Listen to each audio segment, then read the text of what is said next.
Fala pessoal, curta, inscreva-se agora e ative as notificações se você gosta de filosofia, mitologia, psicologia simbólica e religiões comparadas. Te espero!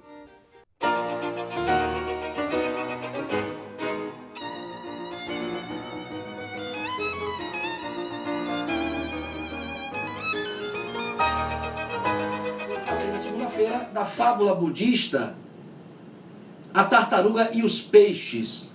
Lembrando que o objetivo dessas abordagens é o de nos aproximarmos de uma reflexão acerca da autoconsciência. Por isso, a autoconsciência através dos mitos, um saculejo mitológico. Ou seja, eu procuro aqui chamar a atenção de todos vocês e, claro, a minha própria atenção para aspectos importantes que são enunciados, que são filosoficamente comunicados pelos mitos e que acaba, de certo modo, escapando de nossa percepção cotidiana, de nossa atenção cotidiana. E o mito, a fábula, mais precisamente, A Tartaruga e os Peixes, trata de uma realidade extremamente interessante, que é a da realidade do desnível de consciência entre as pessoas, para ser mais objetivo. A tartaruga convive num lago com muitos peixes, só que ela transita entre dois mundos. Olhem bem, a tartaruga transita entre o mundo propriamente do lago, o mundo aquático do lago, e ela transita nesse ambiente em convivência com os peixes, mas ela transita também no mundo da terra seca. Os peixes não. E numa conversa entre eles, a tartaruga e os peixes, a tartaruga é questionada quanto ao lugar onde esteve durante algumas semanas, e quando tenta explicar do que se trata essa tal terra seca, os peixes não entendem e acabam julgando-a como louca, acabam considerando-a louca porque a terra firme não existe propriamente, mas é produto de sua fantasia, como disseram os peixes a ela. E eu procurei trazer para vocês um pouco dessa reflexão acerca dos desníveis de consciência que atravessam a nossa cotidianidade, e terminei essa reflexão chamando a atenção de vocês para o que efetivamente enxergam homens como Sócrates, como Giordano Bruno, como, se quisermos aqui uma referência mitológica, uma Antígona, o que enxerga um São Francisco de Assis, o que enxerga um Leônidas, uma figura que apareceu no cinema de forma muito destacada, através daquele filme 300 de Esparta. É muito interessante tomarmos essa figura histórica, porque o comportamento daquele homem indica que ele enxergava alguma coisa, que ele enxergou alguma coisa que nós não vemos, porque jamais ele se colocaria junto com outros 300 homens para enfrentar 1 milhão de persas se ele não tivesse efetivamente enxergando alguma coisa de muito valorosa. E é interessante que alguns doxógrafos de Leônidas, alguns comentaristas de sua história, falam que o Leônidas chegou a pronunciar frases do tipo: homens, hoje é mais um bom dia para se morrer. Olhem bem vocês que estão aqui participando dessa live. Olha a frase que o Leônidas em algum momento portou nos lábios: homens, hoje é mais um bom dia para se morrer. Perguntem a si próprios se vocês conseguiriam sustentar uma afirmação dessa. Certamente não conseguiriam. E eu me incluo nesse grupo, porque o destemor à morte é algo factível somente a homens que não devem nada à vida, ou a homens que não devem nada de si a si próprios. E nós devemos muito. Então, também aí, no caso, o Leônidas pode ser tomado como um exemplo extraordinário para perguntarmos a nós mesmos o que efetivamente enxergam esses grandes homens da história, esses homens que são verdadeiros pontos de inflexão, pontos de virada na história da humanidade. E olha que na live passada eu citei os grandes, mas eu não estou aqui repetindo Buda, Cristo, Krishna, Confúcio. Vamos pegar um exemplo mais próximo, eu também havia citado essa grande figura de nossa cidade, Irmã Dulce. O que Irmã Dulce enxergava, o que Irmã Dulce enxergou para devotar a sua vida a uma causa como foi a causa dos pobres, como ela própria costumava dizer? O que leva um ser humano a agir com esse tipo de devoção? O que permite a um homem imprimir tamanha vontade na vida, ao ponto de transformar um galinheiro num hospital? Olhem bem o que eu estou falando para vocês. Perguntem-se a si próprios novamente se vocês em vida transformaram alguma coisa dessa magnitude. Será que nós somos capazes de transformar um galinheiro num hospital, ou seja, alguma coisa absolutamente pequena e marginal, à margem da sociedade? Um galinheiro na região de Roma, num grande hospital, talvez um dos maiores em atendimento a pessoas carentes. Tudo isso resultou, não esqueçam, tudo isso resultou da forma como um ser humano chamado Irmã Dulce enxergava o mundo. Resultou do que ela fez com essa percepção de mundo. Então, eu estou novamente trazendo à tona essa capacidade de enxergar para além da dimensão aparente, que é basicamente a dimensão que se apresenta aos nossos olhos, aos olhos comuns. E eu insisto, para finalizar esse exemplo, olhem bem, quando nós olhamos para uma pessoa, nós geralmente a tomamos a partir de nossas impressões convenientes. Nós geralmente a tomamos a partir de certos enviesamentos mentais e emocionais que comprometem a integridade moral dessa pessoa. Ou seja, nós a reduzimos à escala de nossas impressões subjetivas, muito das quais contaminadas por certos sentimentos. A Irmã Dulce dizia que enxergava no rosto de cada pobre a imagem ou o rosto de Jesus Cristo. Essa transfiguração do real, essa transfiguração é só possível em consciências do tipo Irmã Dulce. Ou seja, ela olhava para as pessoas e não enxergava o que elas eram naquele momento, mas o que elas poderiam vir a ser, o que elas poderiam chegar a ser algum dia, se encontrassem, obviamente, a sabedoria. Então essa confiança essa aposta no ser humano é algo muito grande. É algo que somente poucos têm condições de portar.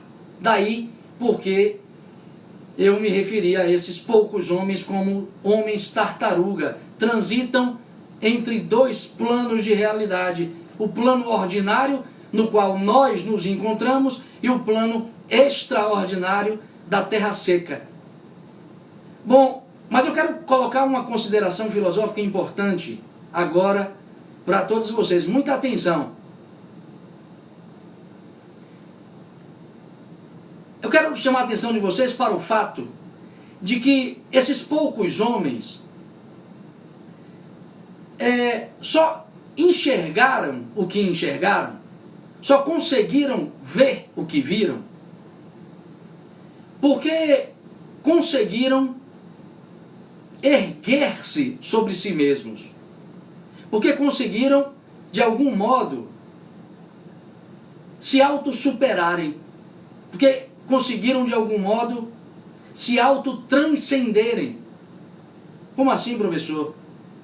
O que eu quero dizer para vocês, efetivamente, é que talvez o que aparece no horizonte de consciência desses homens, talvez o que aparece efetivamente no horizonte de consciência desses grandes homens, talvez seja sempre um grande mistério para todos nós. No entanto, uma coisa nós podemos saber, de uma coisa podemos ter certeza: eles só viram o que viram, ou só veem o que veem, porque vencem-se a si próprios, a si mesmos, todos os dias. Porque somente vencendo a si mesmos, ou somente nós nos vencendo todos os dias, seremos capazes de pressentir a eternidade. Somente na experiência da autoconquista interior, através de uma guerra diária, nós conseguiremos ativar ou desenvolver o nosso senso de imortalidade. O que eu estou falando para vocês pode parecer muito estranho, eu até diria de antemão que o é. Mas não é que seja estranho por si mesmo, é estranho porque, como eu disse na última live, a nossa cultura não nos fornece referenciais para uma verdadeira humanização. Muito pelo contrário. Como eu costumo dizer, a nossa cultura ou a nossa educação parece estar contra nós, porque ela praticamente nos impele à animalização quase que todos os dias.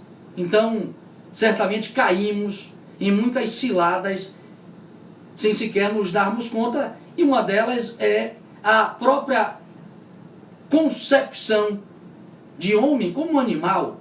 Ora, é claro que, pelo que eu estou apresentando a vocês, o homem não é um animal, porque nenhum animal poderia fazer as apostas que esses grandes homens fizeram. Nenhum animal poderá um dia fazer uma aposta desse tipo. Então, observem que, em primeiro lugar, é importante ter em vista que, para se alcançar essa dimensão, é preciso vencer a si mesmo.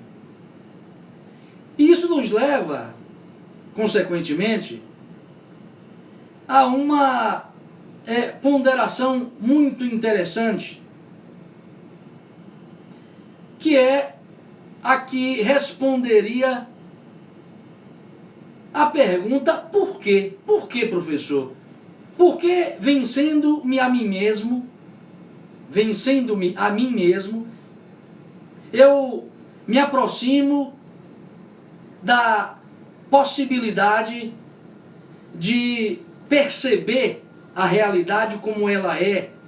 Porque somente desenvolvendo uma guerra contra os meus defeitos, as minhas sombras, porque somente lutando contra minhas próprias imperfeições, eu me aproximo do real, eu me aproximo desse tal pressentimento de imortalidade, eu me aproximo ou eu ativo e desenvolvo esse tal senso de perdurabilidade, esse senso de eternidade? Isso é uma pergunta que nós devemos fazer, eu diria até quase que todos os dias. Os atentos o fazem. A resposta é a seguinte: porque temos uma faculdade de conhecimento, temos uma faculdade de conhecimento que muito pouco é utilizada por nós, porque nós insistimos, teimamos em ler o mundo pela ótica da racionalidade. Na verdade, a racionalidade é o meio principal de relação da nossa consciência com o mundo.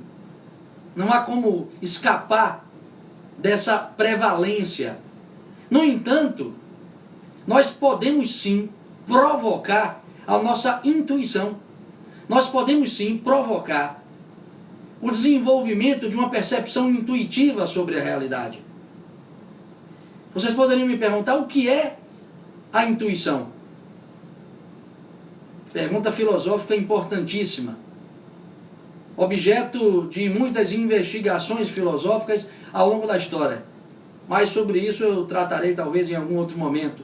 A intuição é a faculdade que cada um de nós dispõe para saber sem pensar. A intuição é a faculdade que nos permite saber sem pensar, alcançar o real sem a mediação do entendimento, sem a mediação da mente. Então, é algo que nos permite acessar o real de modo a nos infundir nele, de modo a nos unificar com a própria realidade. Isso quem fala, inclusive, é um filósofo medieval chamado Mestre Eckhart, num livro intitulado fugiu agora, A Arte de Ser e de Não Ter. Talvez o título não seja bem esse, mas depois vocês pesquisam e conferem, alguma coisa assim. A arte de ser e de não ter. Ele fala de uma experiência mística que não é algo lá tão extraordinário na filosofia, porque essas experiências de apreensão do real, elas são relatadas nas várias culturas com muitos nomes. Então temos, por exemplo, no Zen budismo, o chamado Satori. Na filosofia indiana, o chamado Samadhi. Temos na filosofia medieval, da qual fez parte o filósofo Mestre Eckhart, a chamada teoses. São expressões, são palavras que designam esse salto para o absoluto, numa outra expressão aqui, no caso do psicólogo analítico Carl Gustav Jung. Então observe que eu não estou tratando aqui de algo fantasioso, de algo resultante de minha própria imaginação. Estou falando de uma realidade que existe para além da própria realidade. E digo mais, se nós temos como intuí-la, é porque podemos, de certo modo, nos aproximar dela. Mas isso nos leva a uma outra pergunta. Como, professor? Como eu posso desenvolver a intuição, uma vez que ela não aparece ou ela não é manejável voluntariamente? Ou seja, eu não posso manejá-la quando quero. Ela vem. Como eu posso estimulá-la? Como eu posso provocar a mim mesmo a desenvolver a intuição? E aí vem talvez o aspecto mais importante dessa live. Ora, em primeiro lugar, meu amigo, é preciso que você se esforce para não julgar a própria realidade.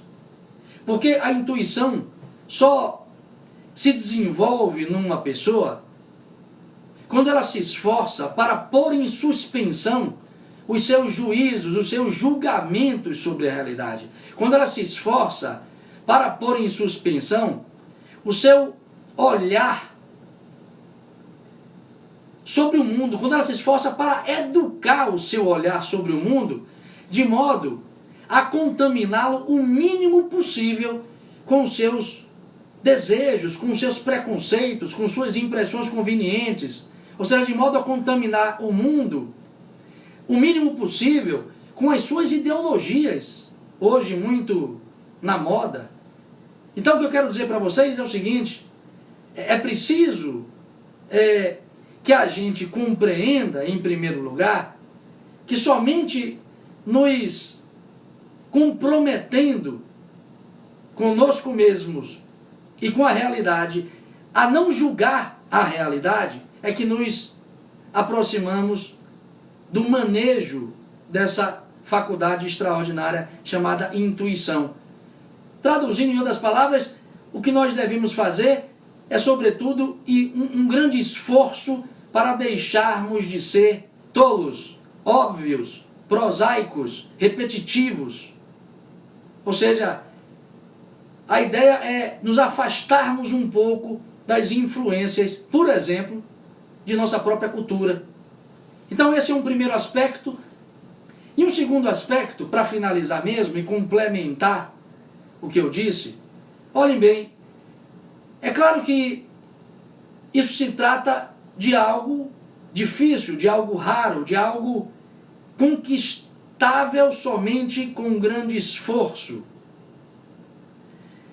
Então, professor, significa que eu estou longe de viver uma experiência de intuição?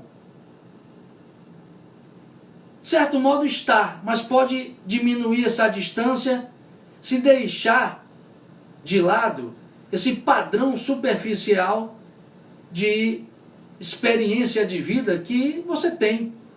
Ou seja, o importante é, sobretudo, se permitir viver com mais autenticidade. E um passo fundamental para isso é vigiar, meu amigo, os seus próprios pensamentos.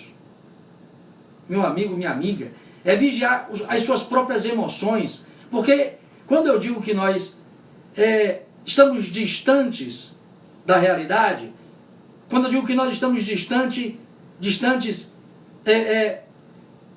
do manejo da faculdade intuitiva, é sobretudo porque nós sequer estamos presentes em nós mesmos. Observem vocês. Vocês estão presentes em si mesmos? Ou estão exteriorizados no mundo? Ou estão tragados pelo mundo exterior a vocês? Vocês têm vida interior? Essa pergunta é preciso ser feita. Não é vida psicológica, é vida interior. É algo para além da vida psicológica. Mas, claro, passa pela vida psicológica, porque para se alcançar um mínimo de vida interior, é preciso tomar posse, de certo modo, dos próprios pensamentos. Não no sentido de tomar controle na sua produção. Não, porque a gente não tem controle sobre o que nós pensamos. Mas controle, ou melhor, vigilância sobre eles. A gente precisa vigiar o que pensa. A gente precisa vigiar o que anda sentindo. Porque, do contrário, nós sequer estaremos atentos aos valores que atribuiremos a eles quando os transformarmos em ações no mundo. Olhem bem, se nós não tivermos, no mínimo, atenção para os nossos próprios pensamentos, para as nossas próprias emoções cotidianas, nós certamente não estaremos atentos quanto aos valores que atribuiremos a eles quando os transformarmos em ações no mundo. E, consequentemente, essa desatenção nos conduzirá ao erro. Então, é claro que numa repetição de experiências de erro, você estará cada vez mais distante de uma intuição, de um rasgo intuitivo que lhe permita enxergar a realidade nesse formato em que eu procurei descrever através das experiências desses grandes homens. para finalizar mesmo, por que importa tanto intuir o real? Por que os japoneses ficam apontando o arco e flecha para um alvo há milênios na prática zen? Por que os orientais, indianos, chineses e de outros países do Oriente, por que eles se dedicam tanto a meditar? Por que, aí Meota, para você, as artes marciais como prática não só de desenvolvimento da habilidade, da luta, mas de meditação? Por que todo esse esforço? Por quê? Porque o alcance de um instante, por menor que seja, de um instante, de um átimo de tempo, o alcance de um fragmento, por menor que seja, do real, é capaz de ordenar toda a sua vida. O que eu quero dizer para vocês é o seguinte: uma intuição luminosa, um rasgo de intuição, é capaz de pôr ordem toda a sua vida. Porque você aprenderá a ordenar, a hierarquizar todos os vários eus que habitam em você. Você estabelecerá uma hierarquia interior e, consequentemente, prioridades para a sua própria vida. Nós vivemos num mundo como baratas tontas porque nós nos confundimos com muitos eus falsos e, consequentemente, nós agimos e tomamos caminhos que não são propriamente os que nós queremos. Um único Satori, um único Samadhi é capaz de ordenar, é um freio de arrumação, é capaz de colocar as coisas em uma ordem tal que você certamente encontrará mais ou menos uma orientação confiável, algo para onde possa se dirigir com segurança, com inspiração, com dignidade, com confiança na vida. Então, por abstrato que seja isso, reflitam, ponderem, pesquisem, ponham em xeque o que eu estou dizendo, se assim desejarem, mas o façam através da investigação filosófica. Gostou desse vídeo? Então curta, inscreva-se agora e ative as notificações para não perder nenhuma reflexão filosófica. Te espero!